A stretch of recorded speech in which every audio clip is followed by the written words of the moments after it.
अदालत ने मिल्लत एक्सप्रेस में मरियम बीबी पर तशद्दुद करने वाले पुलिस एहलकार की गिरफ्तारी का हुक्म दे दिया। तफसीलात के मुताबिक मिल्लत एक्सप्रेस में एक खातून मरियम बीबी पर तशद्दुद करने वाले पुलिस एहलकार मीर हसन की हिफाजती जमानत अदालत ने मनसूख कर दी और उसकी गिरफ्तारी का हुक्म दे दिया। अदालत ने दलाइल सुनने के बाद मुलजिम मीर हसन की जमानत मनसूख की, जबकि मुलजिम मीर हसन गिरफ्तारी के खौफ से अदालत में पेश नहीं हुआ। रेलवे पुलिस ने अदालत में मौक़िफ़ पेश किया कि मुलजिम को मेरठ पर शराइत पूरी किए बगैर जमानत दी गई थी।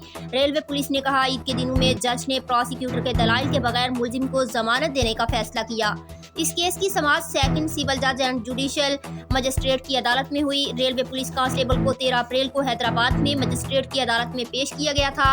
अदालत ने पुलिस रिमांड की इस्तदा मुस्तरद करते हुए उन्हें जमानत पर रिहा करने का हुक्म दिया। ताहम 16 अप्रैल को हैदराबाद में रेलवे पुलिस ने सिविल जज एंड जुडिशल मजिस्ट्रेट से एक दरखास्त में इस्तदा की कि कांस्टेबल मीर हसन जमानत हासिल करने के बाद तफ्तीश में कोई ताउन नहीं कर रहा।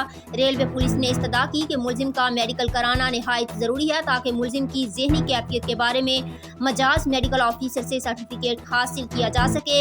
इसलिए दरख्वास्त है कि मुलजिम से तफ्तीश के लिए उनका जमानती हुक्मनामा मनसूख किया जाए और उनका पुलिस रिमांड मंजूर किया जाए।